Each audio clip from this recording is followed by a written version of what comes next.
Bien, bonjour Olivier. Merci de prendre Bonjour, ce temps. Frédéric. Merci de prendre ce temps pour se parler. Peux-tu nous dire qui tu es rapidement? Alors, je m'appelle Olivier Pitras.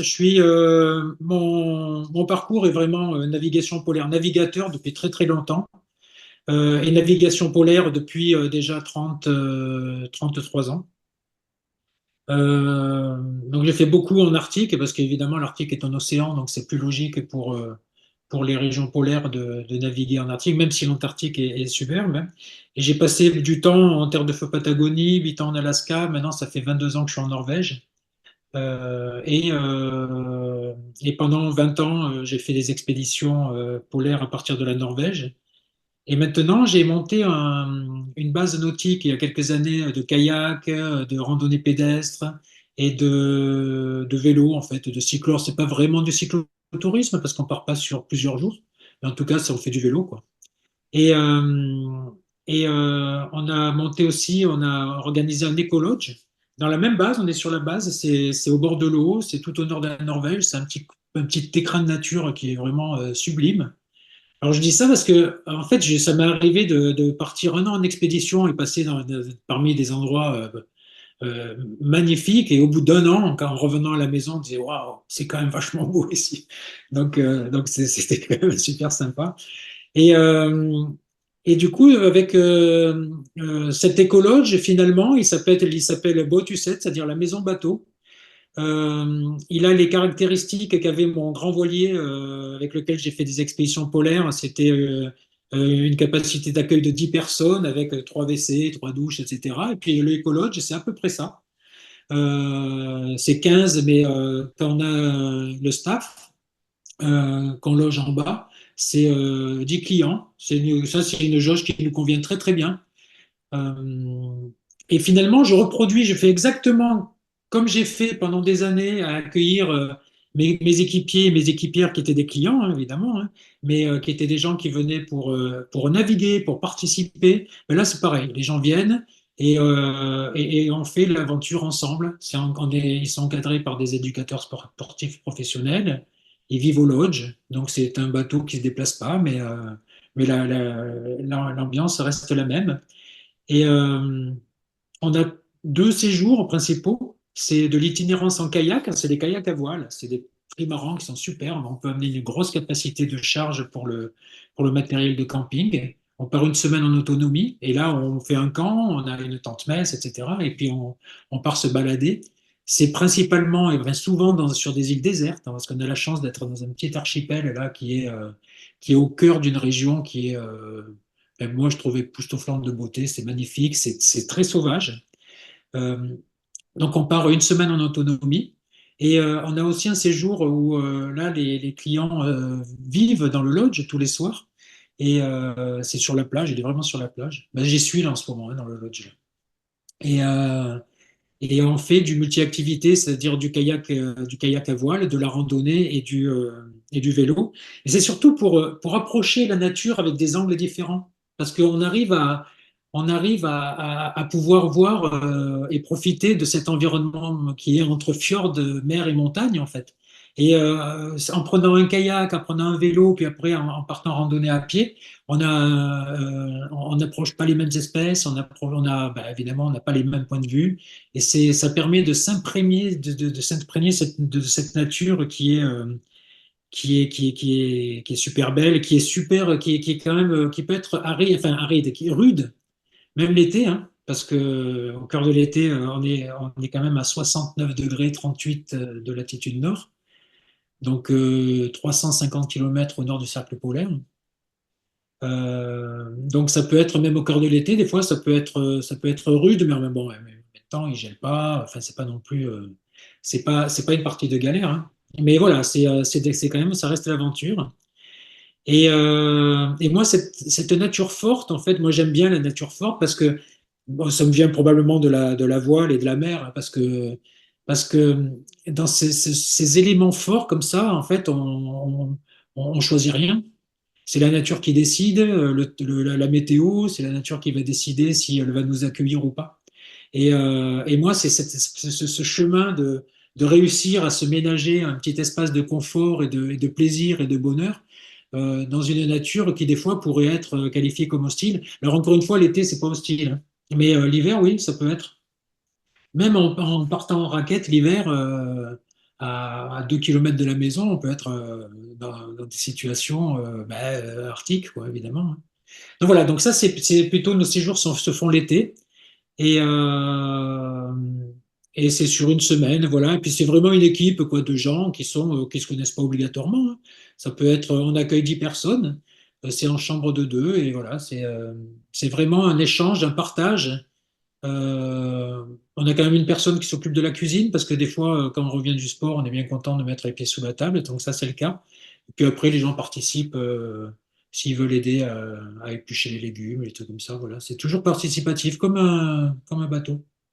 Ben oui, c'est ce que tu me disais, ton expérience de vie sur les bateaux avec la voile, etc. À travers cet écologe, tu as envie vraiment de recréer cette ambiance où justement il y a ce rapport non seulement durant la journée avec la nature, etc., mais le soir, c'est aussi se retrouver entre hommes et femmes et ce lien humain qui est important, non? Ah, c'est au-dessus de tout. Moi,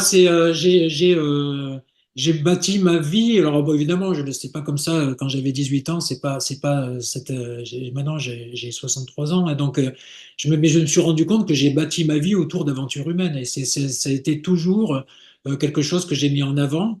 Une forte passion pour la nature, les éléments et les éléments vraiment je veux dire, durs, quoi, les éléments qui font pas de cadeaux, et, et l'aventure humaine.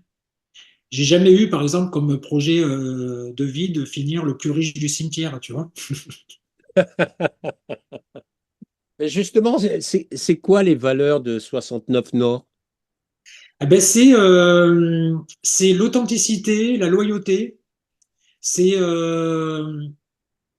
les valeurs qu'on a sur les bateaux, c'est-à-dire, c'est Tabarly qui disait l'imposture n'est pas possible en mer. Et c'est vrai. Enfin, je veux dire, soit on sait pas. Donc,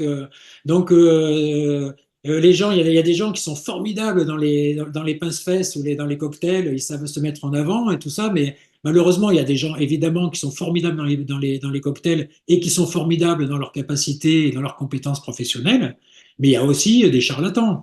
Donc en mer, il n'y a pas ça, ça n'existe pas, ou sinon on fait pas, ou sinon voilà, on fait un rond dans l'eau quoi. Et bien Hmm. ça, c'est ça que je veux garder, c'est-à-dire qu'on fait, voilà, tout le monde arrive avec son parcours. Moi évidemment, je suis pas un donneur de leçons, hein. Moi j'ai mon parcours aussi, et chacun partage. Tu vois, moi ça nous est arrivé de passer des semaines entières avec mes équipiers. Ils partaient, je savais même pas leur nom de famille. C'était un prénom, on avait c'était un parcours, mais c'était pas du tout. C'était les passions, des fois bah, aussi les craintes, les peurs. On parlait de choses, mais vraiment des choses vraies, quoi.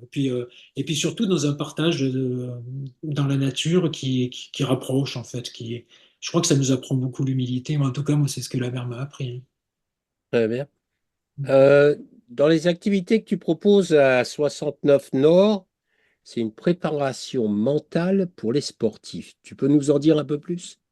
Alors ça, c'est un département, ouais, c'est quelque chose que je fais. Alors l'été, j'ai un petit parce qu'on était sur les séjours d'été, une semaine sur deux, je fais une initiation à la sophrologie. Est-ce que le cadre de la préparation dans lequel j'interviens en préparation mentale du sportif, c'est avec la sophropédagogie sportive, donc la sophrologie adaptée au sport, et également avec une méthode de respiration qui s'appelle Oxygen Advantage, qui est vraiment parce que ce qui a permis de battre tous les records en apnée de ces dernières années. C'est vraiment une manière qui n'est pas spécialement intuitive, mais qui est remarquablement efficace. Et avec ces deux cadres-là, euh, j'interviens en sophrologie du sport, mais pas spécialement sur mes séjours. Donc c'est encore un autre département. Le séjour, c'est plus une initiation, un stage de sophro pour ceux qui veulent s'initier à la sophrologie. Parce que, en gros la sophrologie, c'est une discipline qui, pour la faire très courte, hein, mais qui a tendance à vouloir explorer le côté et si ça se passait bien plutôt que le versant et si ça se passait mal. Hein, voilà. C'est-à-dire mais c'est une forme aussi de manière d'être. C'est une ligne de conduite, un mode de vie, je dirais, qu'on peut pratiquer au quotidien, comme on pratique le yoga, comme on pratique la méditation. Malheureusement, la sophrologie en France, on l'utilise, ou les gens l'utilisent quand il y a quelque chose qui ne va pas. C'est ce que j'ai pu constater. Et en fait, on va voir le sophrologue comme on va voir un toubib.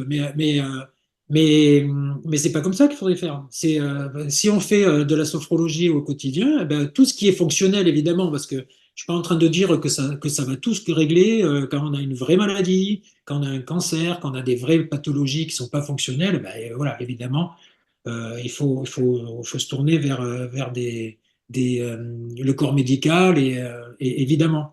Mais la sophrologie, pour ce qui est des maladies fonctionnelles, du stress, etc., c'est impressionnant. C'est Hmm. impressionnant. Donc, c'est ça. Ça, c'est donc une initiation. Et après, les gens, évidemment, c'est pas en une semaine ils vont bouleverser leur vie non plus. Hein. C'est-à-dire, c'est vraiment. Mais c'est mettre le pied à l'étrier. Et là, l'école de sophrologie que j'ai fait, c'est le FDS, c'est l'école française de sophrothérapie, qui enseigne une sophrologie psycho-comportementale. C'est-à-dire qu'on met beaucoup, beaucoup de toutes les dernières découvertes des sciences cognitives et comportementales. Et ça, c'est extrêmement enrichissant. En plus, bon, il y a des preuves. Alors, j'aime pas systématiquement mettre les preuves de la science parce que tout maintenant est science et science et science pour le label boom. Mais en tout cas, ça marche. Surtout, ça évite des années d'analyse, par exemple, où on va aller chercher. On s'est rendu compte qu'on a des techniques où c'est pas la peine d'aller au cœur du problème. On arrive à le résoudre, le dépasser, l'accepter. Un traumatisme, par exemple, un traumatisme, la personne qui a eu un traumatisme, quel qu'il soit, elle va jamais l'oublier. Ça serait une vue d'esprit de dire, non, il faut oublier, il faut l'accepter et le dépasser. Voilà. Et Mhm. pour ça, par exemple, la sophrologie, je suis pas dans le sport, hein, parce que là, c'est plus quelque chose de Oui, mais général. est-ce que justement, quand on est en expédition dans l'Arctique ou sur un bateau, est-ce que justement, il n'y a pas des ponts avec la sophrologie dans le sens où tu parlais d'humilité, tu parlais d'imposteur ou quoi que ce soit tout à l'heure. Je veux dire, là, on se retrouve confronté à la réalité.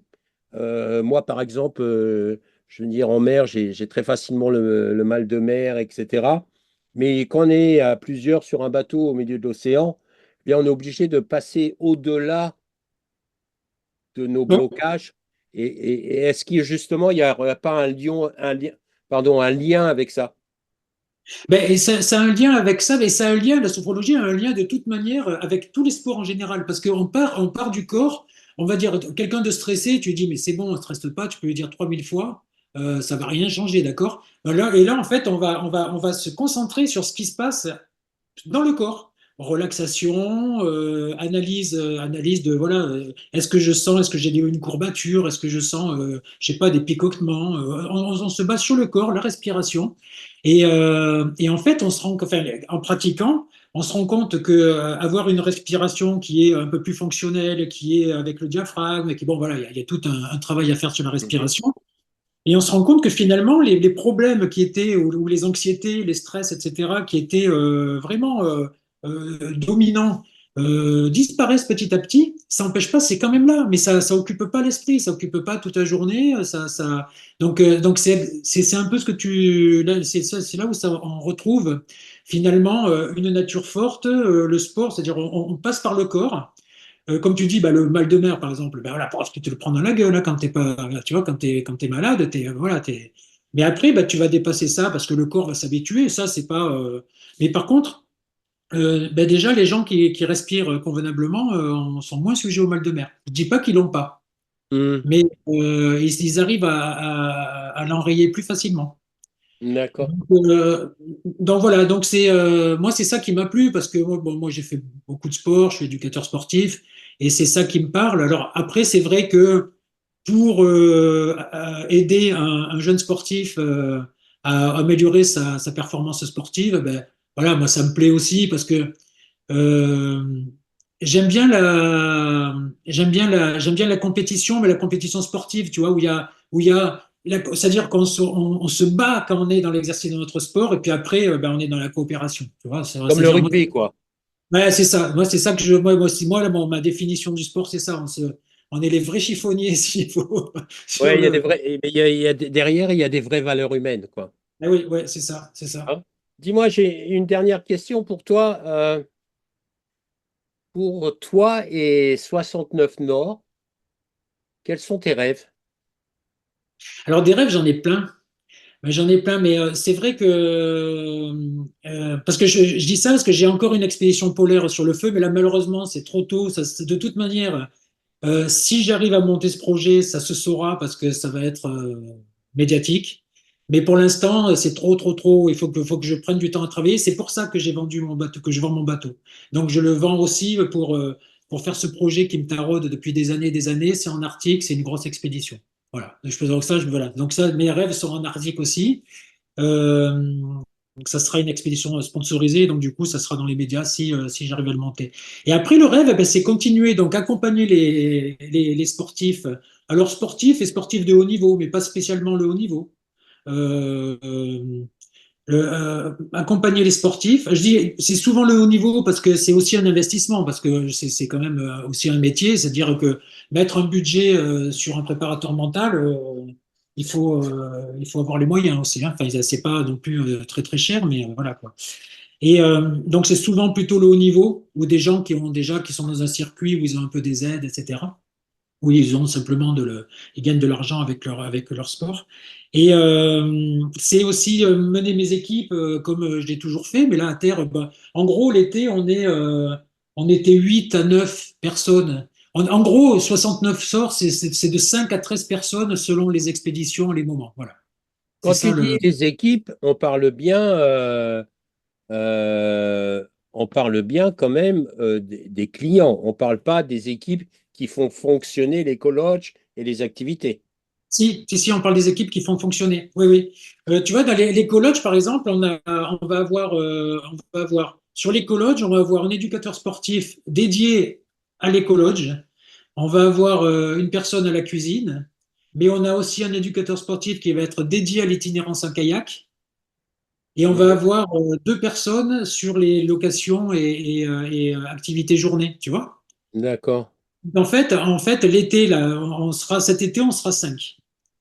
On sera cinq parce que le bateau, ben, j'espère que je vais le vendre. Donc le bateau, lui, se sortira. C'est trois personnes, donc on était huit. Et après, on a été. Alors après, si je prends tous les gens qui interviennent sur Euronos America, qu'on a fait la grande expédition d'un an là autour d'Amérique du Nord, en fait, c'était près de 40 personnes à D'accord. terre, bah, pas sur le bateau évidemment, hein. Mais c'était parce que c'était devenu une grosse machine. Il y avait des attachés de presse, équipe de tournage, on a eu des caméras pendant un an sur le bateau, etc. Mais là, de là, c'est 5 personnes, il y a quand même des équipes derrière. Ouais. Ouais. Ah. D'accord. Très bien. Et ça, c'est ça qui me plaît, c'est qui me plaît. Et les clients sont intégrés complètement à l'équipe. Ouais, ouais. Par contre, ils sont encadrés par des pros parce que ou des gens qui connaissent bien le milieu, quoi. Parce que ça, c'est quand même euh, surtout les milieux les milieux, la mer, les déserts, les forêts vierges, la montagne. Tu vois, tous ces milieux, ces éléments-là qui peuvent être difficiles, avec chacun leurs difficultés hein, et leurs challenges. C'est tellement mieux quand c'est accompagné par quelqu'un qui connaît. Bien sûr. Et puis, il y a aussi une notion de sécurité. Bah C'est-à-dire que oui. quand on va dans des univers, des environnements dans lesquels on n'est pas forcément habitué, on se trouve confronté à des situations qu'on ne sait pas forcément gérer parce qu'on n'en a pas l'expérience. Et C'est donc, ça. le fait d'avoir quelqu'un qui est avec nous et qui a cette expérience, ben, il y a un côté rassurant aussi. C'est ça, c'est ça. Alors, tu vois, même, alors, par exemple,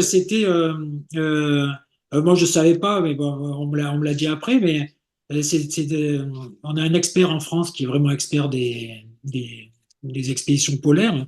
Il m'a dit, mais Olivier, quand tu as fait Oranos America, tu étais le premier voilier à proposer du booking sur le passage du Nord-Ouest, tu vois, parce que, donc, à embarquer des équipiers.